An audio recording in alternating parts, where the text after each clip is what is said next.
Okay, good afternoon, everyone. My name is Erica George. I'm director of the Tanner Humanities Center, and it is my pleasure to welcome you to the first of our work in progress talks by our fellow or our cohort of fellows that are with us from 2020 to 2021.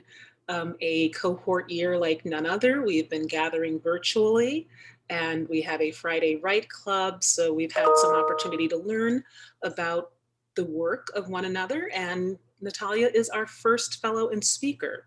So it is my pleasure to introduce to you Professor Natalia Washington. She is the Verdrich Aldrich Fellow with the Tanner Humanities Center. She's here today to present her newest work, Taxonomy is Taxidermy, Thinking Clearly About Diagnostic Kinds. I'd like to tell you a bit about Natalia. She is currently an assistant professor of philosophy in the Department of Philosophy. She also has an adjunct appointment at the medical school. She's an assistant adjunct professor of internal medicine, where she specializes in her field of study, which I'll tell you a bit about more, and medical ethics. So her specialization is the philosophy of psychiatry, cognitive science, and mental health. She's also a member of the Moral Psychology Research Group. Originally a Southside Chicagoan like myself, she completed her BA in philosophy with honors from the University of Wisconsin at Madison in 2010 and earned her PhD at Purdue University in 2015 under the direction of Daniel Kelly. From fall 2015 to spring 2017, she was a McDonald postdoctoral fellow in the psychology, neuroscience, the philosophy, neuroscience, and psychology program at Washington University in St. Louis. And then she spent a year working with a renowned artificial intelligence platform, Sync, in Austin, Texas. So her experience combines the academy, practical experience in industry, and her research interests speak to some pretty critical issues, particularly at this point in time in pandemic when we are thinking about mental health. Her research is situated within the scope of empirically informed philosophy of the mind, psychology, and cognitive science. She uses the tools of conceptual critical philosophy, and she seeks to understand how human minds are both shaped by and integrated with our physical and social environments.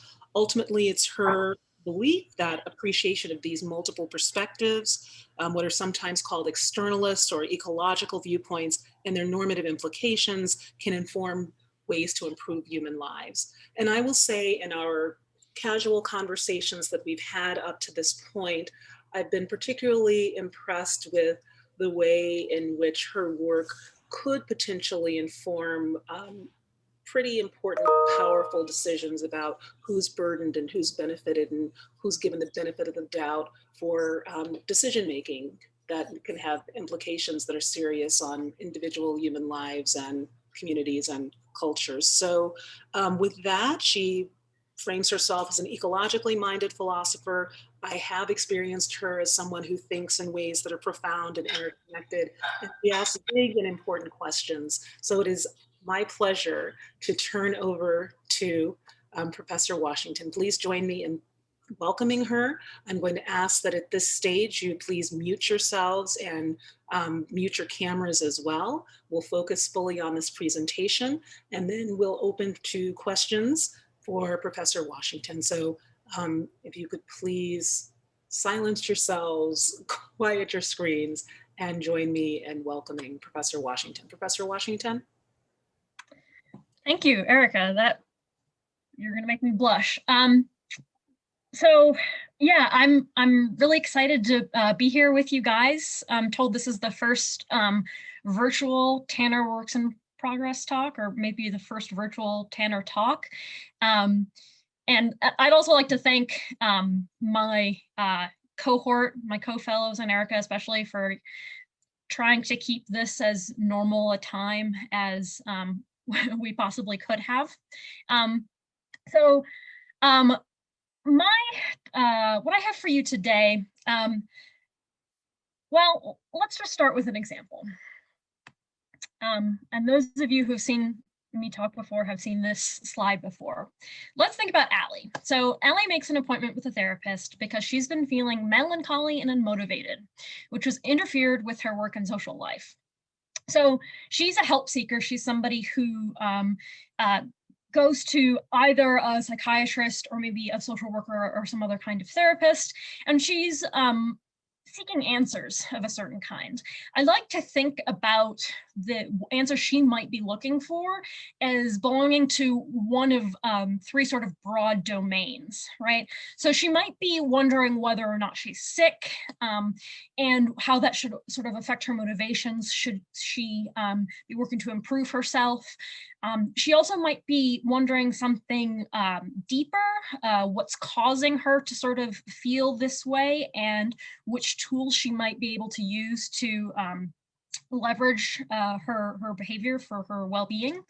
And she also might be wondering, just like, where does she belong? Where does she fit? She might be wondering whether or not any of the labels that we're familiar with, like bipolar 1, obsessive compulsive, these kind of common terms in psychiatry that are throughout television, movies, do any of these apply to her, right?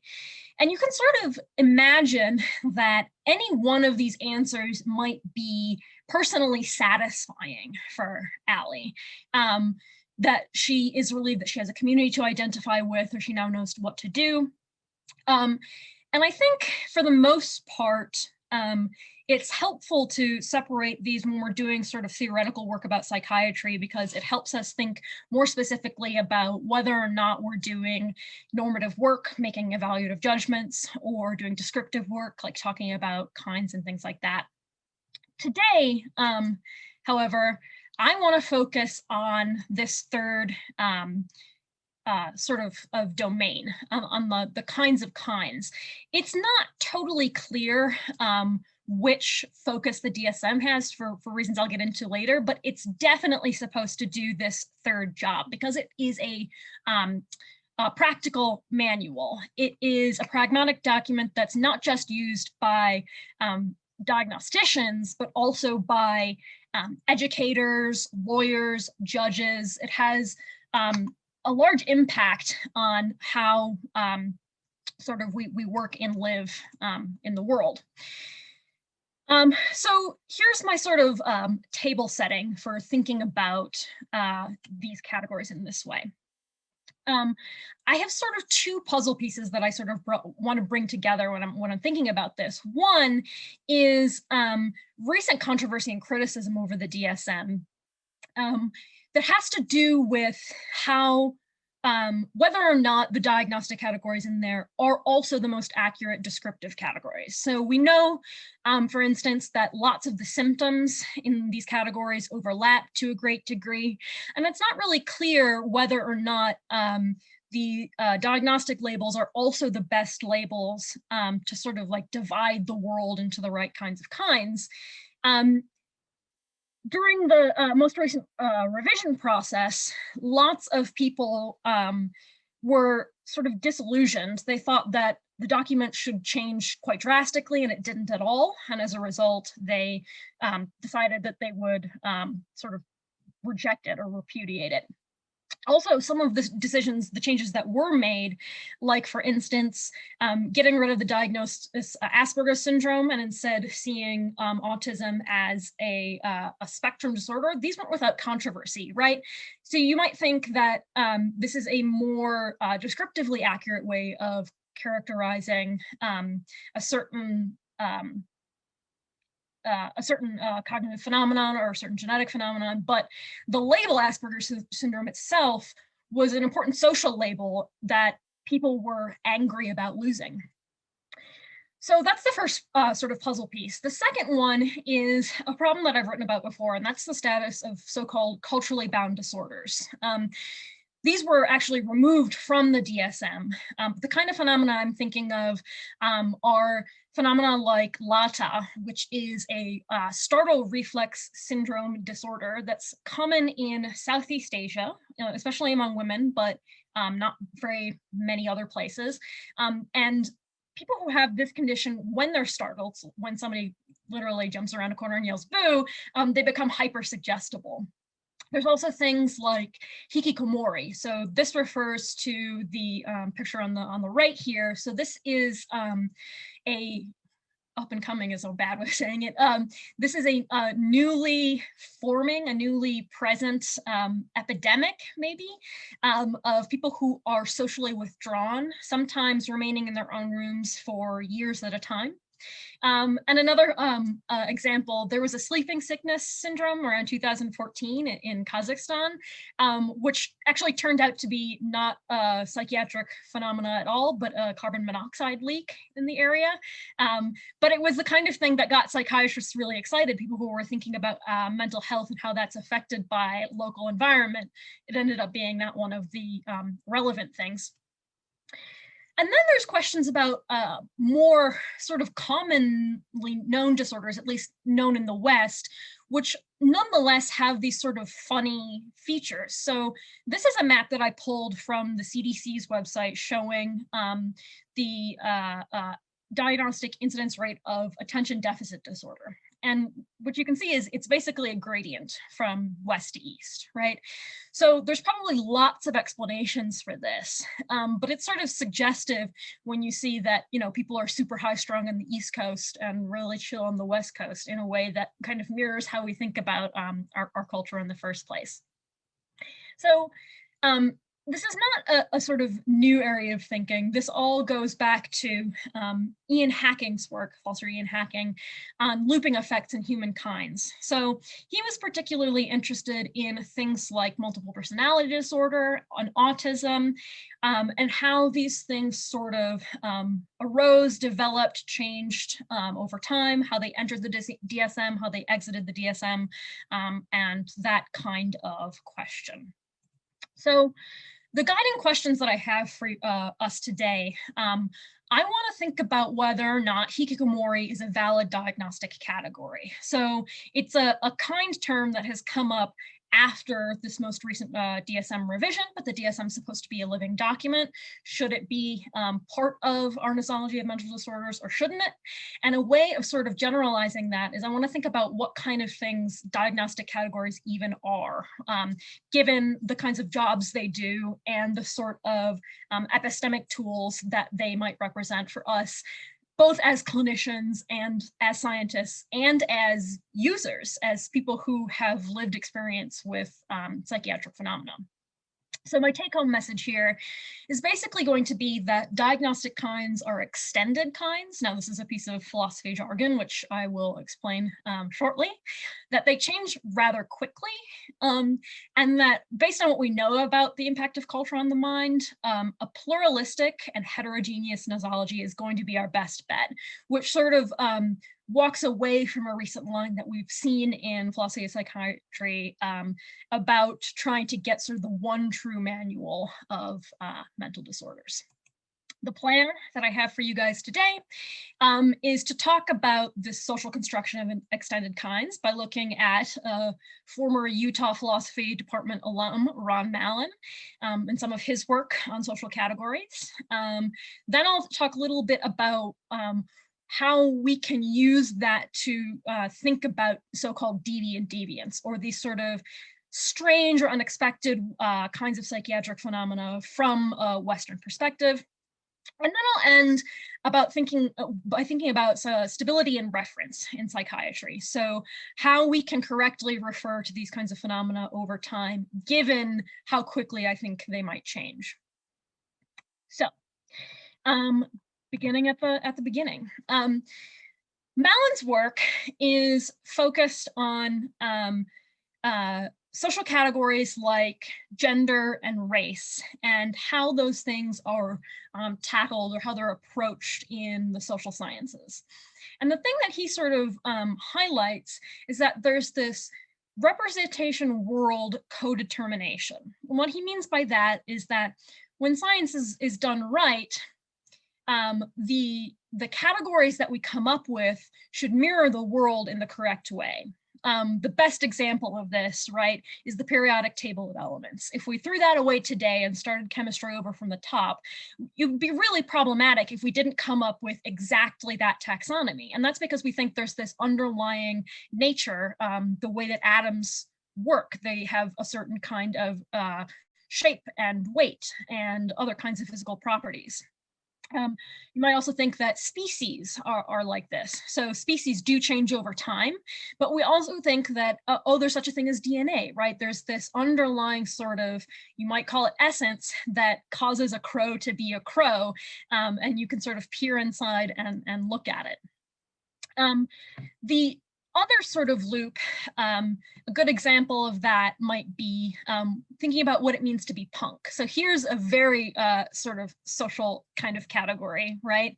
And it's one where you can watch people's behavior affect what it means to be a member of that category, right? So a good example of this is, you know, as soon as a piece of punk material culture enters the hot topic, it's not punk anymore, right? And everybody sends out the memo like, hey guys, it's no longer safety pins, it's studs now. So that punk kind of evolves with respect to our ideas of it, and it's causally informed in that way. Interesting social categories, or interesting categories in general, I think, are ones that have both of these sort of influences. So think about pests, right? A pest, like a rat, is a species. So we are trying to track how genetic transmission works, given natality for species, how quickly these things reproduce. But it's also true that our beliefs about what rats are affect the way that rats are. Because we think of them as pests, we try and get rid of them, and then they become more wily and stalwart as they drag slices of pizza down New York subways, right? So environmental modification is going to play a big role here. We lay down certain kinds of poisons, and then pests may become more immune to those over time, or they might develop other kinds of features in response to our behavior. So to sort of sum all this up, Malin says that this is a good way to think about what it means to be socially constructed, right? So he says, X is socially constructed if and only if its existence, persistence, or character is caused or constituted, at least partially, by human mental states, decisions, culture, or social practices.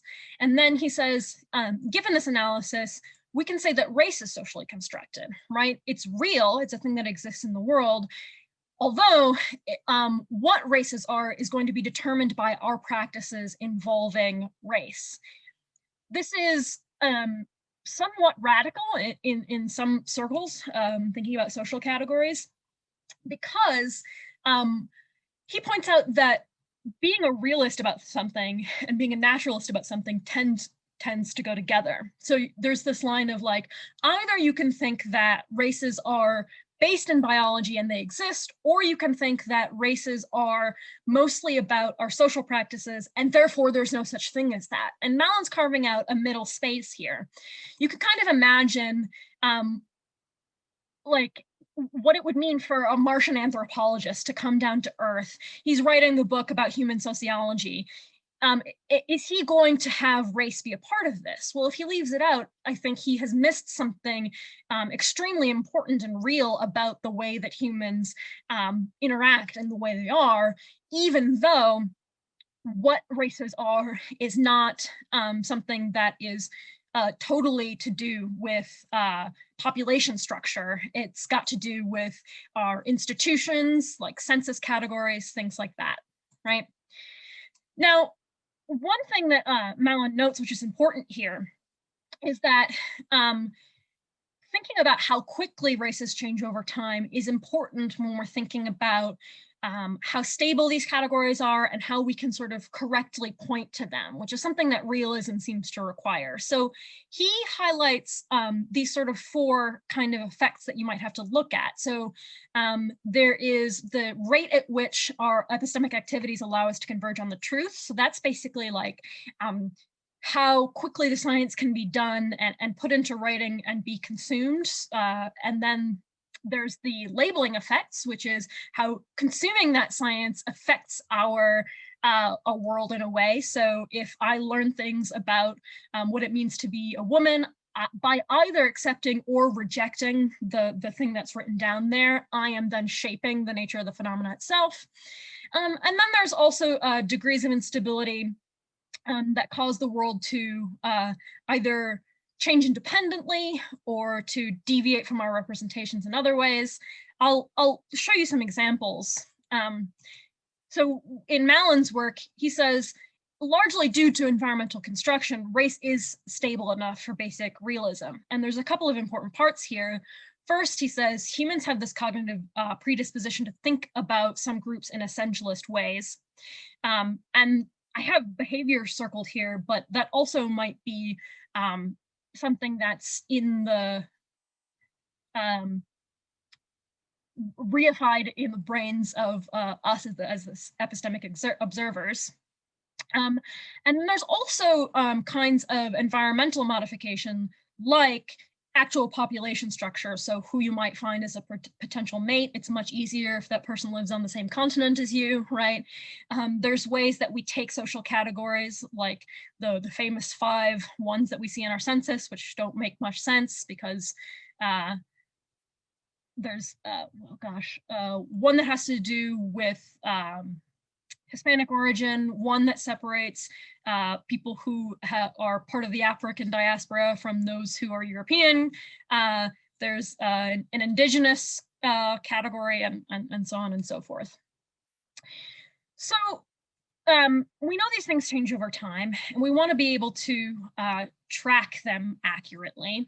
The examples that I've given so far sort of highlight cases where that might be more easy and more difficult, right? So we have the sort of non-pest species on one end of the spectrum. They change slowly enough that biology textbook from the 1950s might have some inaccuracies in it, but is going to be largely useful. And then on the other end of the spectrum, last month's magazine about cool punk music might be totally inaccurate if you're trying to stay hip on the scene, right? So the question that I have then is, where do our diagnostic categories, our mental illnesses lie on this spectrum? And a good way of thinking about that, I think, is thinking about those various degrees of stability and instability here, right? So we already know that clinical categorization and media representation has an effect on patients' behavior and self-concepts. This is Hacking's insight, right? So when you learn about your diagnosis, either by accepting it or rejecting it, you might change the way that you behave. You might think to yourself, now that I know that I have MDD, I'm a depressed person, that makes sense of why I sleep in. And so I will file that under, things to normalize. And then it turns out that sleeping in becomes a stronger part of that diagnosis. You also have the influence of patients' behavior and underlying cognitive architecture on research and taxonomization. So a certain population group comes in, they get diagnosed, and then they become a research population for cognitive scientists and neuroscientists to study, to learn more about depression. And finally, we have the ways in which these sort of categories get reified in our material culture. Like I said, the DSM is supposed to be a living document, but it changes rather slowly. And it's got such a high level of respect among authorities like judges and things like that, that kind of has a stabilizing effect generally. So this leads me to think that diagnostic kinds are it's helpful to think of diagnostic kinds as extended kinds in this way. Of depression in particular, what I would want to say is that depression is real, though what depression is determined by our social practices. So what do we do about those more unfamiliar sorts of diagnostic categories? I started with the example of depression because people are very unlikely to think that that's not a thing. There's no such thing as depression. It's something that we encounter, I guess, increasingly in pandemic times. But what about things like Lata and hikikomori? What are we supposed to do with these kinds of diagnoses? In a recent paper, philosopher of psychiatry Dominic Murphy suggested that there's sort of two general strategies about what we do with deviant deviants. And he calls these the marginalization and assimilation sort of strategies. According to the marginalizationist move, what we should do is we should view every culture-bound syndrome as a distinct mental kind that can't be understood other than in context. And then the assimilation strategy says we should insist on the psychiatric unity of humankind despite local noise, and construe culturally specific phenomena as, quote, formulations or experiences of disorders. And he calls this the sort of universalizing project. Highlighting these two strategies is important for us because the recent history of the DSM can be seen as a move from one to two. Right?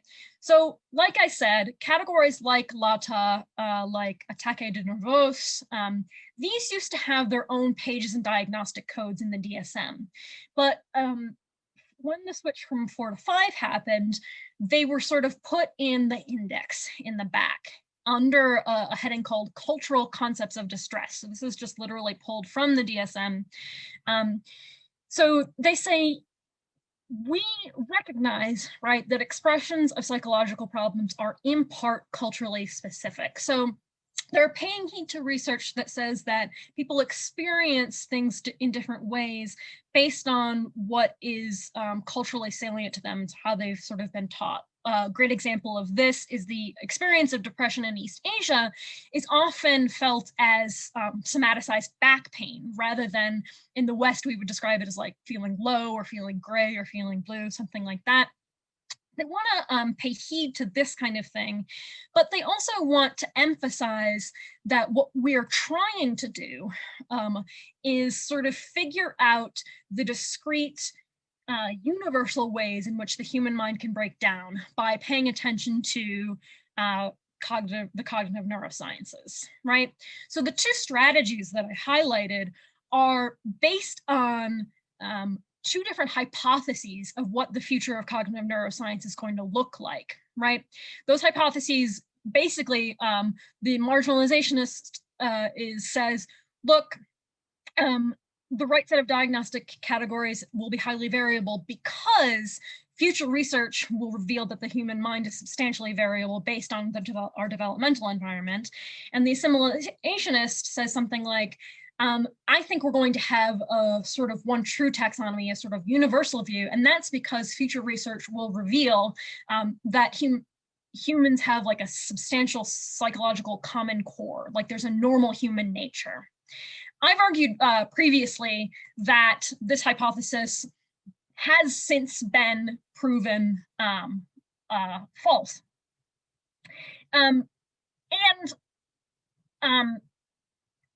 This, what do I want to say here? The DSM itself is sort of two minds here. So on the one hand, it's explicitly an atheoretical document, right?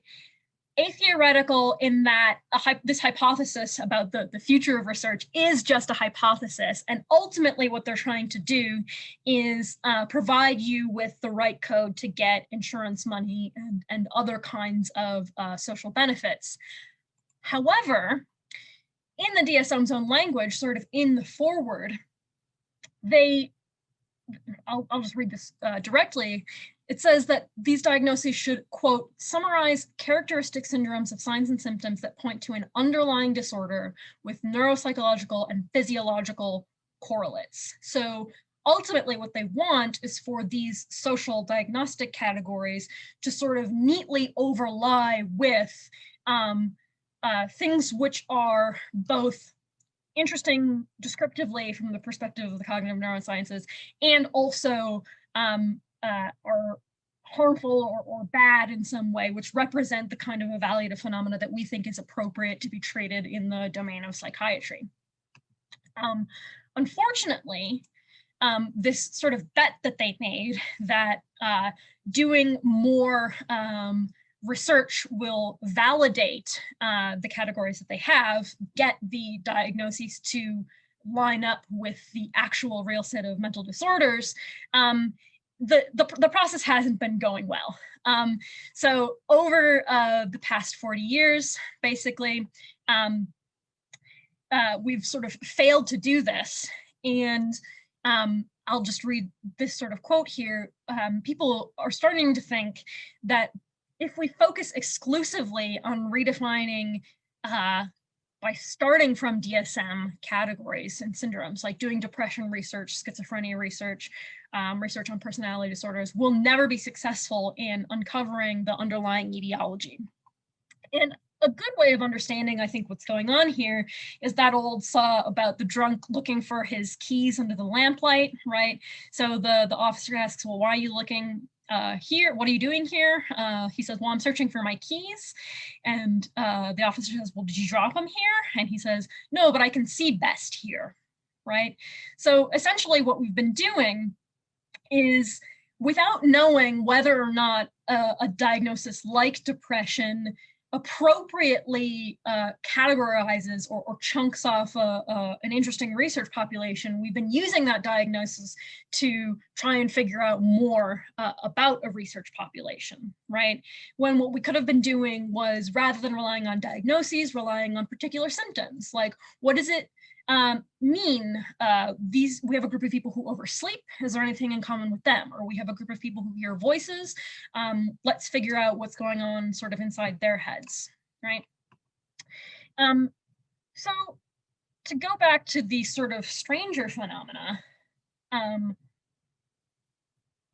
it's difficult to know what to say about Lata, I think, partially because it is so locally specific in sort of geographical space. If you Google it on YouTube, mostly you find people making fun of their friends and family members. So they'll startle someone and then get them to sing a silly song, you know, for the vine, as it were. You might think, well, if it's so local, maybe it doesn't have anything to do with a sort of universal underlying dysfunction, and that's why it doesn't belong in the DSM. But what's revealing here, I think, is that there's actually other kinds of things which are sufficiently similar, but local to other places. So the big example here is jumping Frenchman's syndrome. So this was local in time, not in space. So French-Canadian loggers in the early 19th century had a sort of documented behavior that was quite similar to what we see in Lata. And you might think, well, if we understood what was similar between women in Southeast Asia and French-Canadian loggers, that would go a long way to sort of understanding this phenomenon in general, although it has been marginalized in this way. Now, I do want to emphasize that I think stability is a virtue, right? One way of sort of saying this comes from John So. So he's recently written that classifications of natural kinds yield robust and stable predictable inferences because these classes are assumed to be underwritten by stable, natural, i.e. biological mechanisms. So this is to say, when things have an underlying sort of intrinsic property, something like DNA, it's easier to make predictions about them. We come to an understanding of them maybe more quickly than we would have otherwise. And I agree with that, but I don't think that the relevant properties must necessarily be intrinsic in order for us to do good science. I think we can do good science on relational properties, but what matters then is sort of how quickly the phenomenon changes, right? So I think this kind of brings like a shifting sands problem. Either we're going to find that newly emerging psychiatric phenomena like hikikomori like stay with us long enough to eventually enter a nosology, or maybe they move so quickly that we sort of can't latch onto them for the purpose of successful reference for objective empirical research. And so now I want to bring this back and ask about hikikomori specifically. Is it going to stick around? Why would it stick around if it does? And does this mean it's the kind of thing that is an appropriate sort of psychiatric diagnosis? Okay, so the first thing to point out is that the rate at which our epistemic activities allow us to converge on the truth, this isn't different for hikikomori than it is for other kinds of research in the cognitive neurosciences. It's not extremely quick. It doesn't, research in the neurosciences doesn't impact the DSM as quickly as you might think. And then on the other hand, we have influences like social media or like entertainment media, which can move a lot faster, right? So there's this popular novel about a hikikomori man, which was developed into an anime, translated to English. It was streaming on Netflix for a while, although I don't think it is anymore. And many of those who identify as hikikomori in the United States, and there's more and more every day, credit this anime with introducing them to the term and then sort of helping them understand themselves in a way that would not have been possible by cracking open a DSM, right? So you go on Reddit, you can find many sort of support groups, people looking for work when they want to stay at home. Obviously, this has become relevant for all of us now that we are sort of trapped in our homes, but think about 5-7 years ago. So things like Reddit seem to have more of an influence than official diagnostic criteria, of which there aren't any in the DSM. And this is something that sort of evolves every time I look at it, right? So about 2 years ago, the Japanese health ministry finally came up with a set of diagnostic criteria for hikikomori because they consider it to be a very pressing public health problem, right? We should also look at these labeling effects, right? So now that there are a set of diagnostic criteria for professionals in Japan to use, it's going to matter who gets labeled with this particular, I hesitate to say diagnosis, but social label, and how that affects how they're being in the world, whether or not that affects their access to resources, whether or not it introduces any stigma, and how people react to that is going to matter as well. So I mentioned cases where people understanding themselves as hikikomori seemed to help them find a social community. It impacted their well-being positively, but it might also be something that they reject. So, and that's going to sort of affect what the correct research population here as well. Now,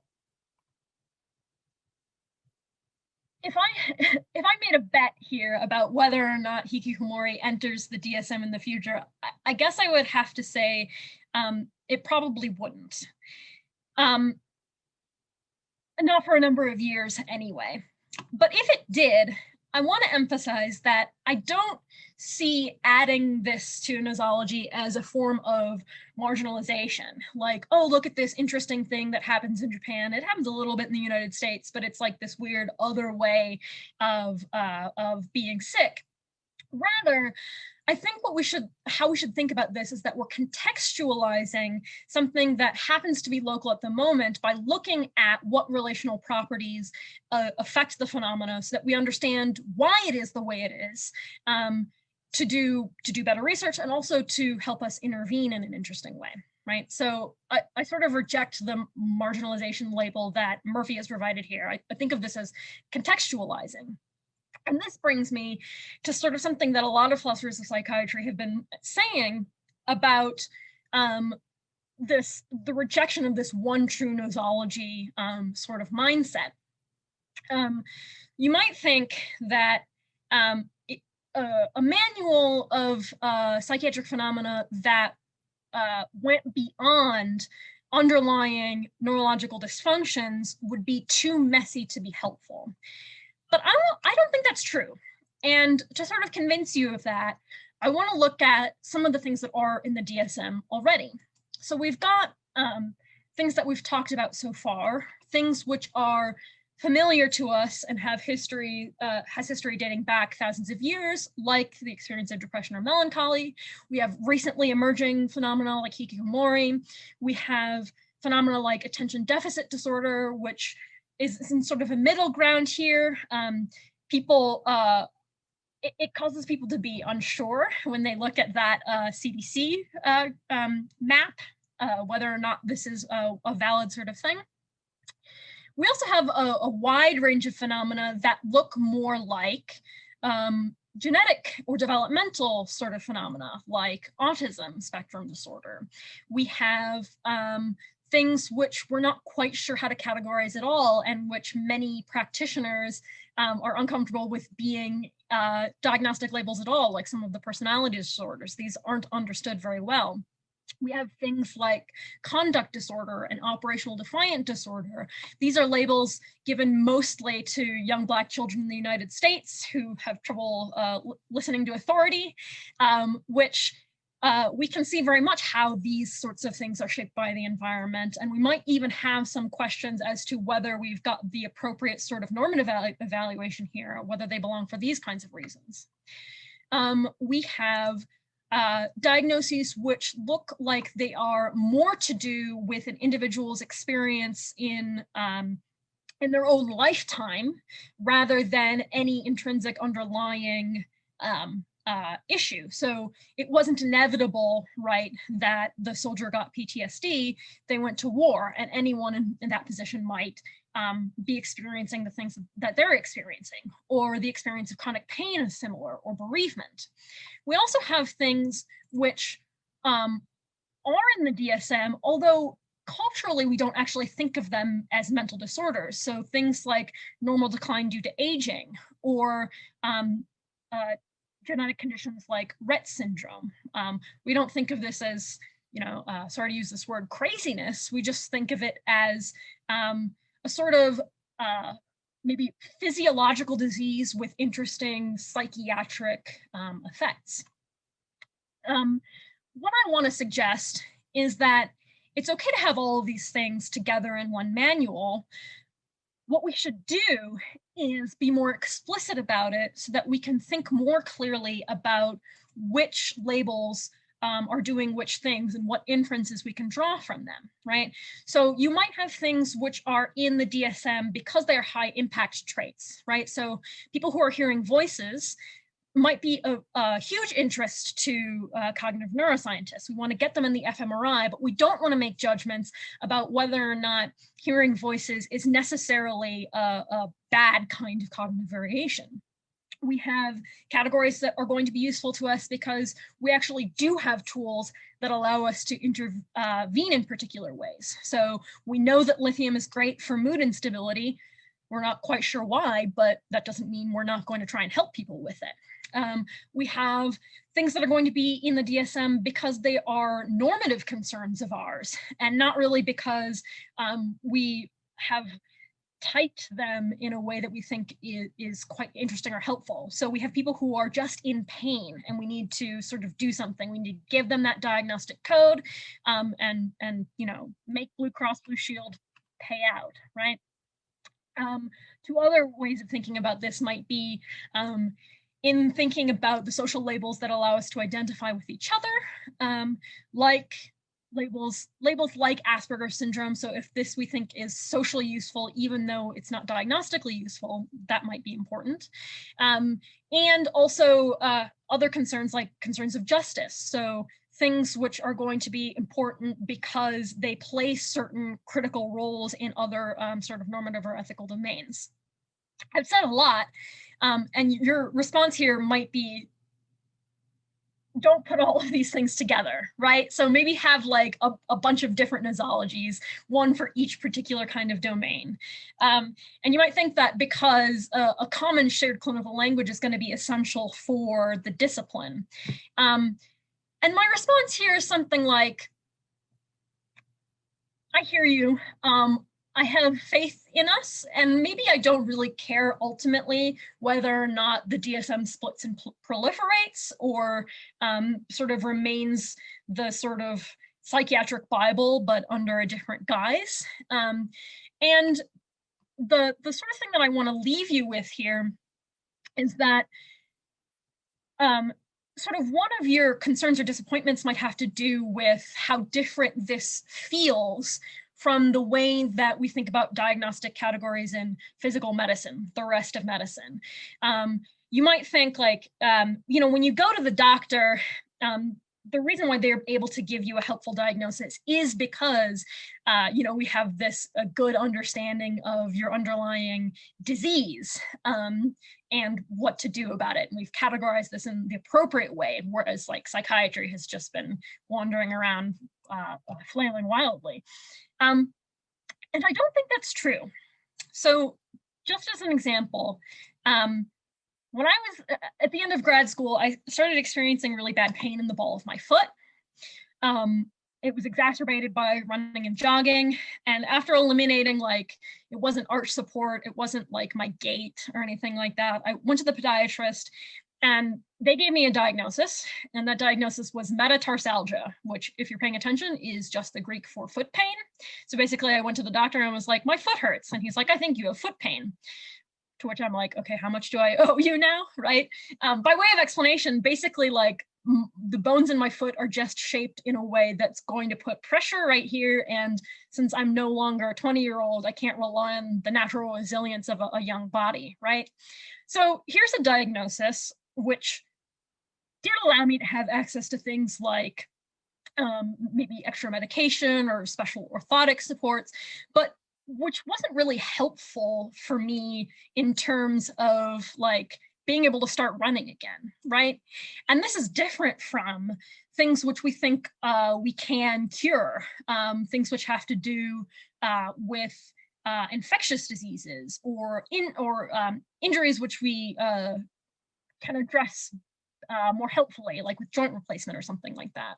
Even within types of cancer, I think there is a huge difference between a cancer that's developing because the cells should be going through cell death and aren't, and a cancer that's developing because the cells should be receiving a signal to stop multiplying, but they're not receiving that signal.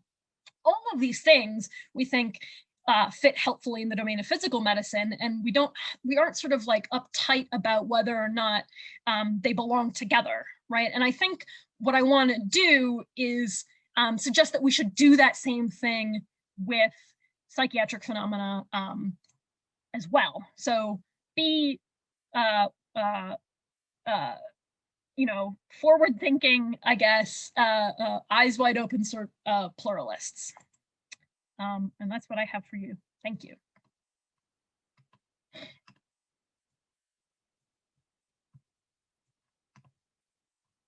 And I will try and stop sharing my screen. Okay, wonderful. Thank you so much.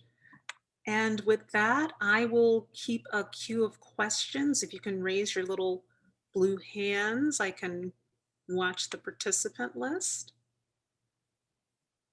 Okay, I see applause in the emojis. Okay. Well, while we're waiting for people to formulate questions, then I would like to ask you, in our earlier conversations, we talked about the distribution of resources that are attached to how we diagnose, how we label. For your work, and you are also applied in the medical school, what is it that you would hope policymakers or people who have to practically deal with and use this tool to diagnose would take away from your contribution? Yeah, that's a good question. I kind of want to just introduce maybe a couple more examples to sort of answer that. And I know I talked about a bunch of them already, because I think sort of seeing how heterogeneous psychiatric phenomena are is kind of helpful here. But another example might be in thinking about who is included and excluded from resources associated with diagnostic codes. So the criteria for post-traumatic stress disorder, the criterion A, number 1, is close encounter with death or violence, either personally or a close family member.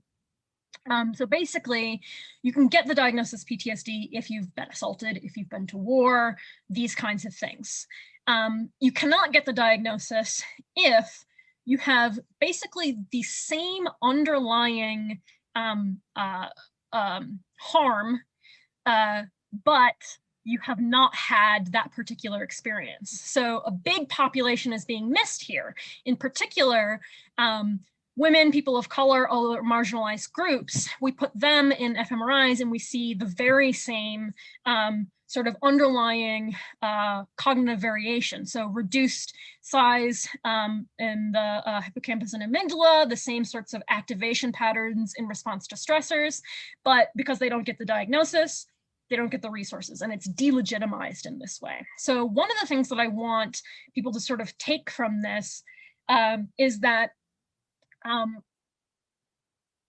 sort of the document has more effects than you might be thinking if your small part of psychiatry is just sitting around thinking about what goes on in the fMRI, or if your small part is thinking about whether or not a particular diagnosis applies for an insanity offense or something like that.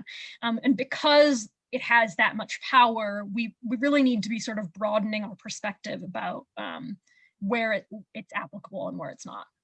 Okay, thank you. And I see Carlos, Professor Santana has a question. Hey, is my mic working? Yes. Okay, great. So, I mean, I'm a fan of your work. Pluralism is almost always right, but here's a problem that I think we run into with pluralism in areas of social ontology. So it's a problem I've seen happen in people discussing like the ontology of gender and race and things like that too, who want to take a pluralist stance, is pluralism is hard to translate into the sphere of public discourse. Yeah. Right? That it's all fine in a sort of technical setting among academics to say, look, we need to have multiple overlapping ontologies for blah, blah, blah reasons, and here's how we handle it. It's another thing to go out into the world and say, what it means to be a woman is actually a bunch of different things that are multiple overlapping ontologies, and here learn all of these different systems for thinking about that. And people are exposed to different ontologies, and then they disagree with each other on issues of significant importance because they're coming from different backgrounds, and they both think that there's the one true way of doing it. And it just seems pretty much impossible to convince people that there's not just the one true way of doing it out in the public discourse. And given that psychiatric kinds are a very important part of public discourse and political debates and things like that, it seems like that's a consideration against being too pluralistic in the sciences, since we want to be able to interface with that discourse. Okay, I just want to acknowledge in the queue, Bennett and Dustin are next. Okay, Professor Washington. Yeah, thanks, Carlos. I mean, I totally take your point. In a certain sense, I'm making our lives more difficult by like giving legitimacy to a kind of diversity that we hoped we could avoid, something like that, a diversity in kinds. And I'm not saying it's not going to be difficult, but one thing which sort of makes me optimistic is that it seems to me like we are already able to sort of have a pluralistic mindset with respect to certain kinds of diagnoses. So if you go through the DSM, the front sort of like third, fourth maybe, involves diagnoses which we actually don't think of as mental disorders. It's places for those developmental conditions like Fragile X, Rett's, and so on to live, right? So if we think 15, 20 years ago, people with those kinds of behavioral issues in infancy would have been given a diagnosis of autism spectrum disorder and therefore would have belonged in that research population. We discovered that it was actually slightly different, in part because we discovered a particular genetic basis that sort of like chunked it off. And so it left autism, but it didn't leave the DSM, right? And I think how the public is able to think about, well, there's developmental disorders and then there's mental illnesses, sort of reveals how we can have a sort of dual consciousness about this. Like we don't point at, infants in wheelchairs and go, a crazy person, in the same way that we might unfortunately behave for other kinds of psychiatric phenomena. And so my hope is that by acknowledging it as theoreticians, we can get the public to sort of be more broad-minded about it as well.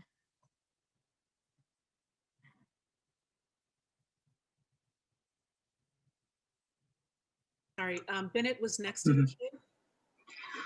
Yeah, I guess I wanted to ask about how optimistic or pessimistic you are about how where the science is going to lead on this. So are we sort of, you might think that, as we uncover more facts in science or whatever, it's going to become clear that pluralism is the way to go. Or are we just kind of headed in the wrong direction and like digging ourselves deeper into a hole, or somewhere in between? Yeah, I think this is one of those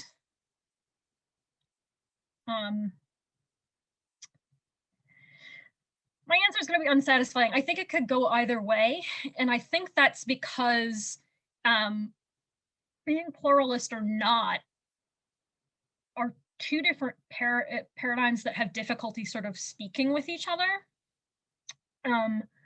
So a way of thinking about this might be that in places where things have sort of fallen out of the DSM entirely, and here I'm thinking about like we would have classified people with Huntington's as psychotic in a certain way, and now we just think, oh, this is an interesting genetic condition, or homosexuality was in the DSM till 78, 73, now it's not. When they get taken out of the sphere of like, oh, this is a relevant mental illness, it's because we have leverage over them typically, or because we've made a sort of normative commitment in a typical way, right? And I worry that in the happy future where we're like, aha, I know the cure for depression. All you have to do is use the, TMS wand. It's brains and magnets in this way.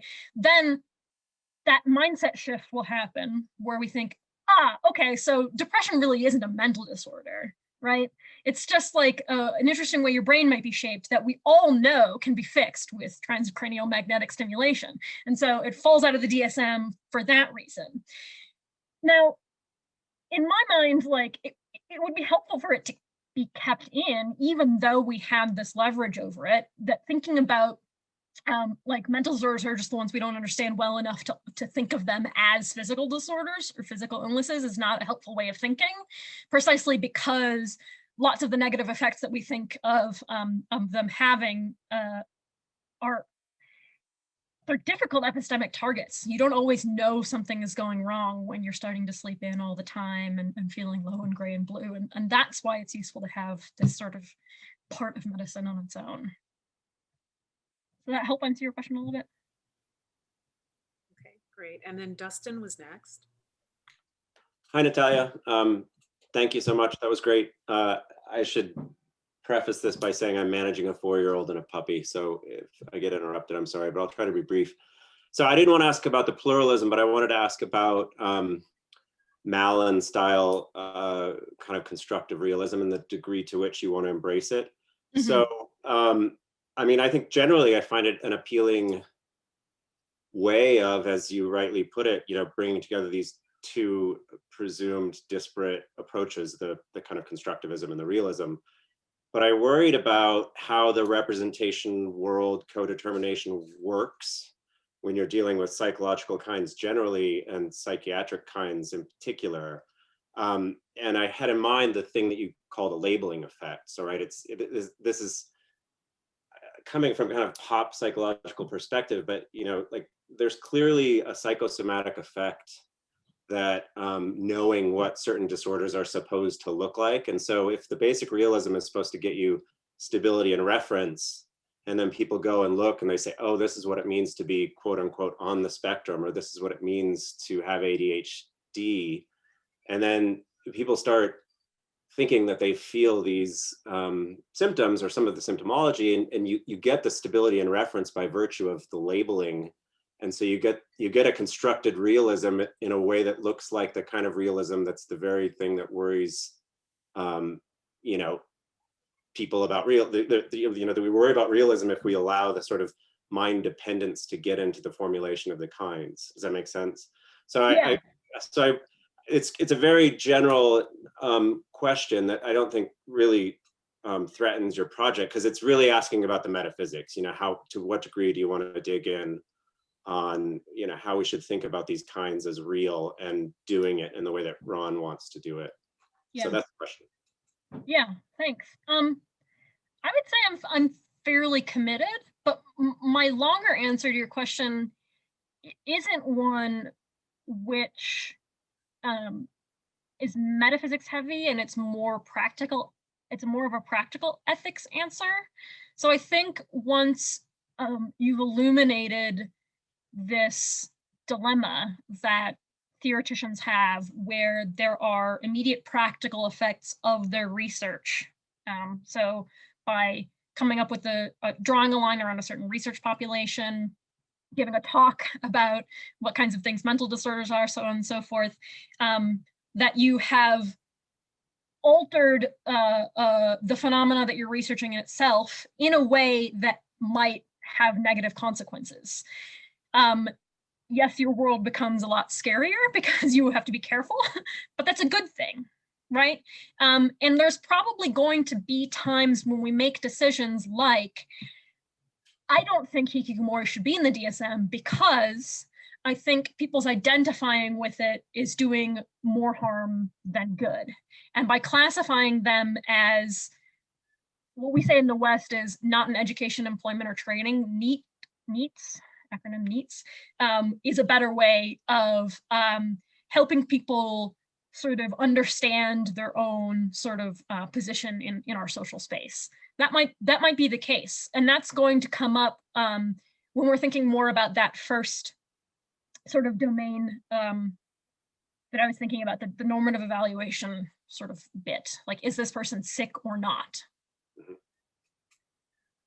Okay, thanks. Mm-hmm.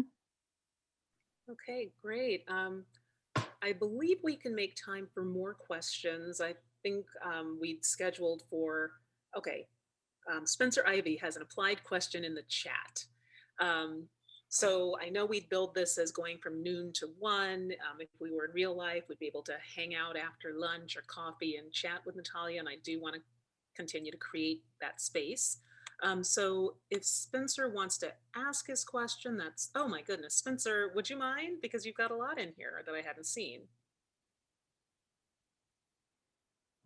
I can read it aloud. Oh, okay, no mic. So then, so Spencer says, I have an applied question, a follow-up to Carlos. I'm wondering if you have an idea of how doctors ought to communicate with patients in an appointment conversation between the two. Do you have an ideal doctor-patient communication scenario or strategy in mind that could accompany the theoretical pluralism of diagnostic kinds? Example, DSM says I have agoraphobia, but I identify very strongly with hikikomori. I'm not an agoraphobe, I have hikikomori, is what you say. In such a case, when revealing my symptoms to a doctor, psychiatrist, or psychologist, as long as my symptoms overlap with agoraphobia, the doctor will diagnose me according to the DSM in conflict with how I self-identify. Is being diagnosed with a disease or mental disorder that a patient doesn't identify with just something that patients have to become resilient to? Is there a better way to communicate? Or should they stick to DSM kinds? There's a lot here, and I want to start by saying that your doctor, like your family practitioner, is not usually the best place for a help seeker to go, because general practitioners, it's been a long time since they typically have thought about behavioral health, and so are going to stick with the easily accessible integrator reliability, the document, the DSM. People who are thinking more about behavioral health than they are thinking about physical health, and here I'm thinking of like social workers in schools, early intervention, psychologists. These people are going to be, well, they use the document differently, right? So they think more about, well, what's your home life like? Is there conflict going on in this person's family? Are they getting enough sleep? Are they eating correctly? Are they just lost their job? And then they try and have a conversation with the client, with the help seeker, that sort of comes apart from just like tearing out a page of the DSM and handing it to them as like a, here's you, right? Now, they might have to do something like, well, you know, I understand what's going on here. I like this way you're thinking about yourself. I like the hikikomori thing, but unfortunately it's not in here. So we're going to file you under agoraphobia.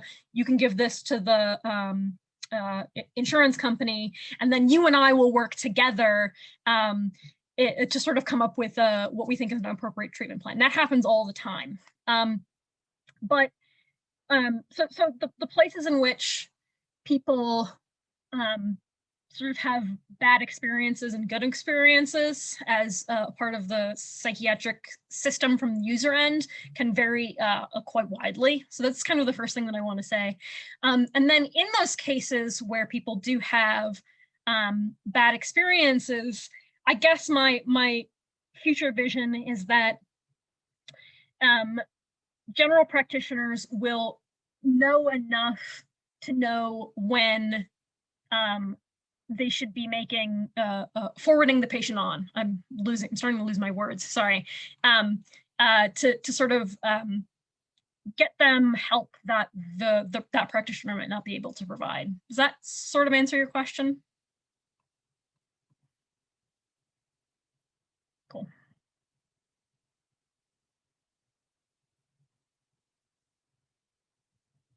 Anybody else? Okay, not seeing any other blue hands, but a lot of smiles. Oh wait, Angela Smith. Do you have a mic? Yes, I do. Can you hear me? Thank you so much for that. That was super interesting. And this is kind of like Spencer's question, but just coming at it from my own areas of study. And I was interested the extent, I know you're focused on the DSM, the extent to which other kinds of narratives of mental illness or mental disorders are articulated by, like, for instance, people who identify as psychiatric survivors. You know, there's this whole field now of MAD studies that incorporates people's personal narratives of madness, where they claim space outside of the DSM and outside of a kind of medicalized narrative. And so I think they're doing their own kind of theorizing. And I guess it's just a lot of individual stories that might not reach that level of generalized stability that you're talking about. I just wondered if there's any space in your thinking for those kinds of narratives, particularly to the extent people might get together and share ideas and come up with their own kind of shared symptomology, their own kinds of terminology, whether there's any space for that in the kind of pluralistic model that you're talking about. Yeah, that's a great question. So I think like a really positive way that people's experience communicating with others who are experiencing their symptoms has impacted the way we think about psychiatry here is in thinking about the Hearing Voices Network. So if anybody's not familiar, the Hearing Voices Network is a group of people who experience hearing voices phenomena. They may or may not be diagnosed with schizophrenia, and it's a sort of activist group who sees its job helping people who experience hearing voices phenomena to sort of have better experiences with their voices. So more positive relationships with either the characters or with their understanding of themselves in the world. So whether or not they think of themselves as having a mental disorder or just like this interesting cognitive variation, things like that. You actually see now, this is excellent news, researchers in the cognitive neurosciences, because of how successful the Hearing Voices Network has been, interested in hearing voices phenomena as it comes apart from schizophrenia. And that's actually good for science, right? So here we have, I think, an obvious case where we're able to do better science because there's a group of people who had a particular epistemic perspective that researchers had lacked until that point. Now, I can see this going wrong in certain kinds of ways, right? So I could see like a particular Reddit forum for, choose your own adventure, for hikikomori, for Asperger's syndrome, or for whatever, having a negative impact on the well-being of the people who participate in that forum. And then you have the question of like, well, do we want to legitimize that and take what they've learned in the language that they've created and put that in the DSM? This is going to be an open question. And so there's going to have to be some like negotiation between these sort of two areas, or I guess between multiple areas, right? Between the people who have the lived experience, the people who are lab techs and just sit around and fiddle with magnets, the people who understand better than I do how this is taken up in our legal system, and so on and so forth. So we're all going to be paying attention to each other's sort of evaluative concerns in a way that helps sort of balance out how the document evolves. Does that help?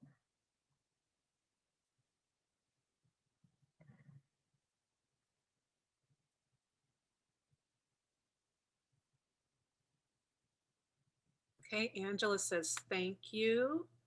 Again, glancing around the room, and I'll double check the chat, but I believe that concludes the questions that we have from this particular audience. I'm going to trust you'll make yourself available if there is any follow-up. Feel free to hit me up. I'll be here in my own home with a camera. Wonderful, wonderful. Well, everyone, please join me in thanking our first fellow speaker for 2021. It's such a spectacular project. We're really excited to have been able to host you with it, and I wish you well. So thank you. Thank you.